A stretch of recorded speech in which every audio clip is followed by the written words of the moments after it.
Assalamualaikum warahmatullahi wabarakatuh.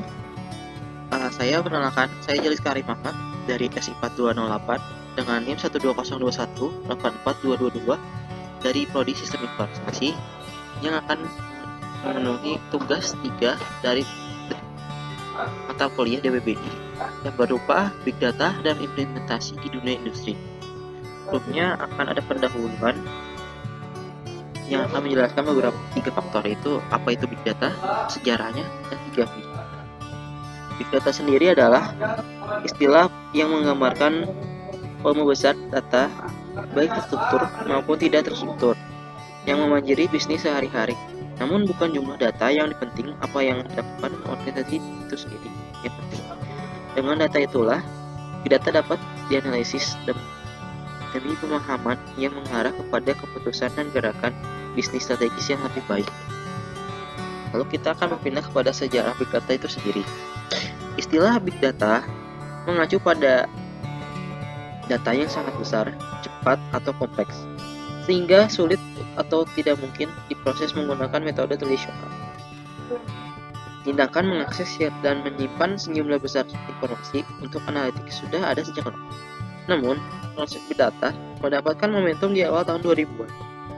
Ketika analisis industri ini mengartikulasikan definisi Big Data yang sekarang itu dibagi menjadi sebagai 3, atau yang disebut 3V.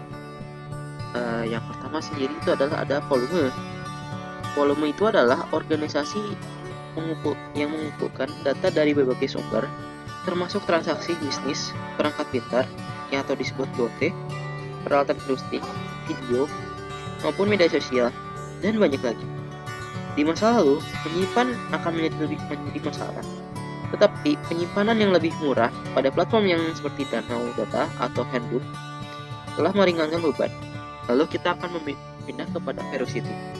Velocity sendiri adalah pertumbuhan Internet of the Things. Data mengalir pada bisnis dengan kecepatan yang belum pernah terjadi sebelumnya dan harus ditangani tepat waktu. Yang seperti tag RFID, sensor, dan smart meter mendorong kebutuhan untuk memahami torrent data. Ini dalam waktu yang hampir bersamaan. Lalu yang terakhir ada varietas. Data hadir dalam sebuah format dan struktur data numerik dalam database tradisional hingga dokumen teks, email, video, audio, dan stiker saat dan transaksi keuangan yang tidak terstruktur. Mungkin selanjutnya itu ada penjelasan tentang apa saja yang diimplementasikan ke dalam dunia industri. Mungkin yang pertama ada production optimization, yaitu sebuah produsen atau yang disebut bahan kimia terkemuka berupaya untuk meningkatkan hasil produksi mereka dengan memanfaatkan sensor yang dipasang di mesin. Mereka menganalisis bagaimana masing-masing faktor input mempengaruhi output produksi, misalnya suhu, jumlah dan aliran karbon dioksida ataupun tekanan pendingin. Lalu membandingkan tingkat pengaruhnya satu dengan yang lain.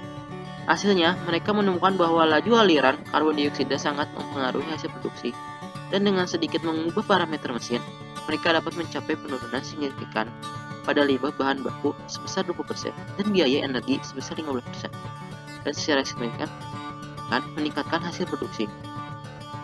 Yang kedua adalah quality assurance.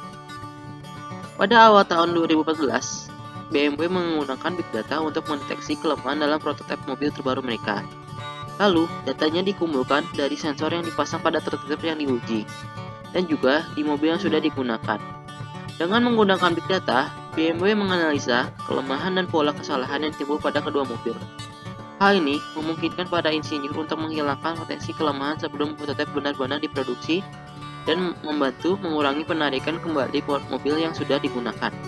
Dengan menggunakan Big Data, BMW tidak hanya dapat memastikan kualitas lebih tinggi daripada awal, tetapi juga mengurangi biaya klaim garansi, meningkatkan reputasi merek, dan juga menyelamatkan banyak jiwa.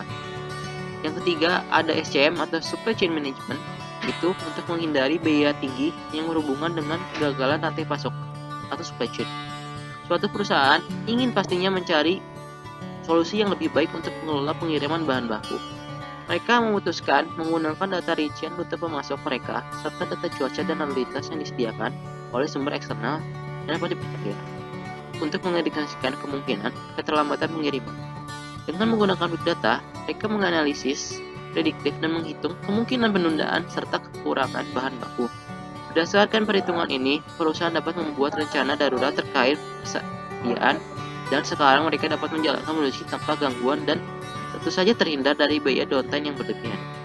Lalu yang terakhir adalah after sales. Selain dalam tahap perancangan, Rolls-Royce juga menggunakan big data untuk memberikan dukungan after sales kepada klien mereka dan menjadikan mesin pesawat terbang mereka produk yang terhubung dan cerdas. Pada tahap after sales, pusat operasional Rolls-Royce menganalisis secara real-time ribuan data yang dikumpulkan dari sensor mesin untuk menghasilkan gambaran tentang kinerja mesin. Jika ada kecacatan atau potensi kelemahan yang mengkhawatirkan, insinyur dapat segera mengambil tindakan yang diperlukan untuk menghindari bencana. Pendekatan ini memungkinkan Rolls-Royce meningkatkan kualitas produk mereka secara signifikan, mengurangi biaya, memastikan penerbangan yang aman, dan memberikan pelayanan tingkat tinggi kepada klien mereka. Mungkin itu saja yang bisa saya sampaikan. Sekian dari saya, mohon maaf bila ada kesalahan. Assalamualaikum warahmatullahi wabarakatuh.